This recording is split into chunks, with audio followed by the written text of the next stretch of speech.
Halo teman-teman semuanya, pada kesempatan kali ini, kelompok 1 dari mata kuliah Analisis Kebijakan Publik akan mencoba untuk menjelaskan analisis hierarki proses dalam penentuan alternatif kebijakan untuk permasalahan polusi di kawasan perkotaan Yogyakarta.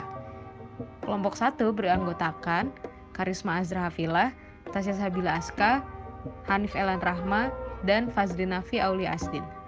Selamat menyaksikan. Pada kali ini saya akan menjelaskan secara singkat AHP. AHP atau yang dikenal dengan Analytical Hierarchy Process yaitu adalah metode untuk memecahkan suatu situasi yang kompleks, tidak terstruktur ke dalam beberapa komponen dalam susunan yang hierarki, dengan memberi nilai subjektif tentang pentingnya setiap variabel secara relatif, dan menetapkan variabel mana yang memiliki prioritas paling tinggi guna mempengaruhi hasil pada situasi tersebut. Terdapat dua prinsip dalam AHP.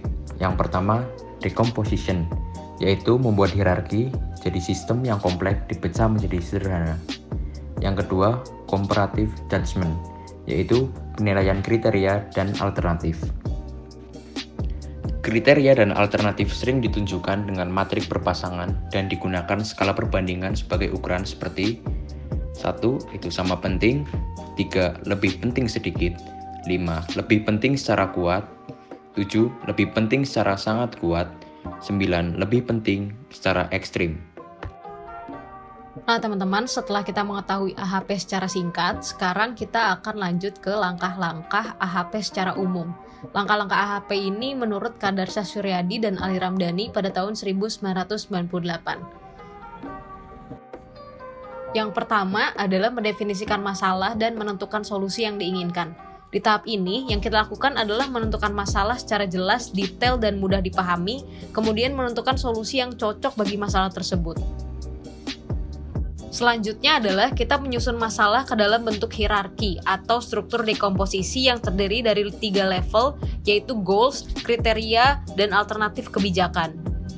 Selanjutnya, kita membuat matriks perbandingan berpasangan yang menggambarkan pengaruh setiap elemen terhadap kriteria yang setingkat di atasnya, atau pairwise comparison.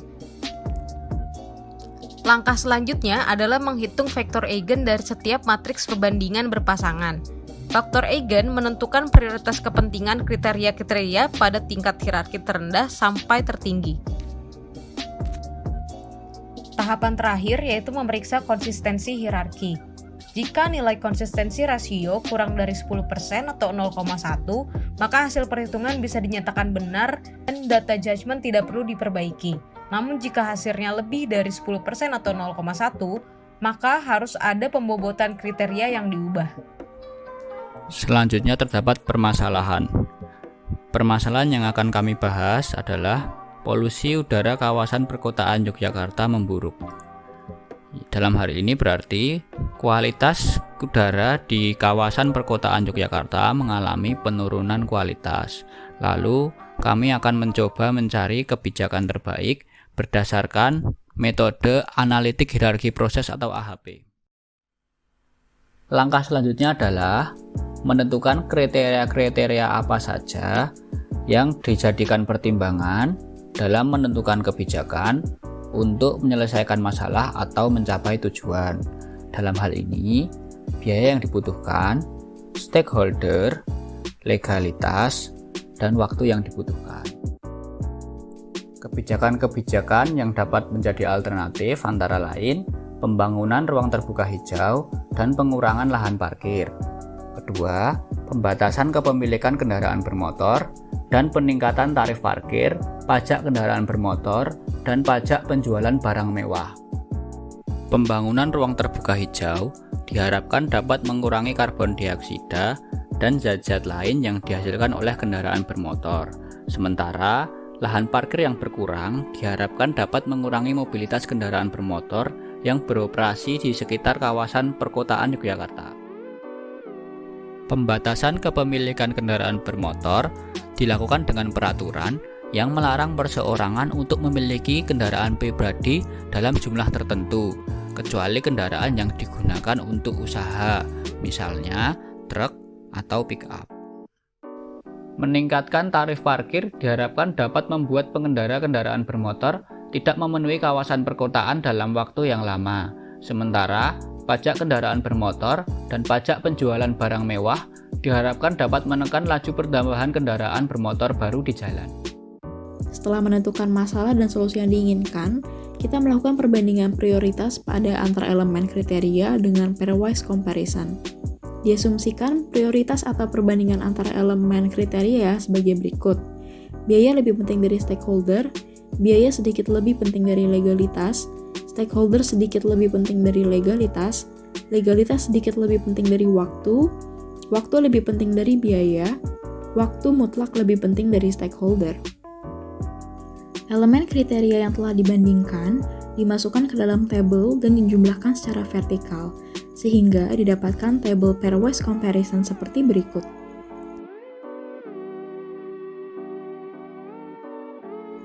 Langkah selanjutnya adalah dengan menghitung eigenvektor normalisasi atau EVN. Untuk menghitung EVN, pertama-tama kita buat 4 tabel yang diidentifikasi berdasarkan banyak barisnya. Karena dalam studi kasus ini terdapat 4 kriteria, sehingga terdapat 4 baris. Pada setiap tabel, kita melakukan perkalian matriks, yaitu mengalihkan antara baris dan kolom. Contohnya, untuk tabel baris 1, kita mengalihkan nilai-nilai di baris 1, yaitu 1, 5, 3, dan 0,2 dengan nilai-nilai di kolom 1, 2, 3, dan 4.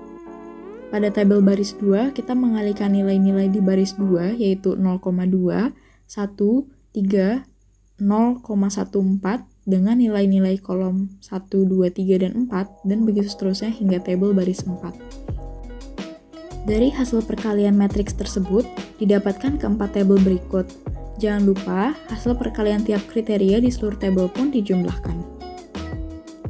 Hasil penjumlahan dari tabel perkalian matriks keempat baris digabungkan dan ditranspose dalam tabel EVN yang baru.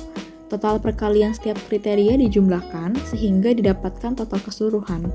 Untuk menghitung nilai eigenvektor normalisasi, nilai total perkalian per elemen kriteria dibagi dengan total perkalian keseluruhan.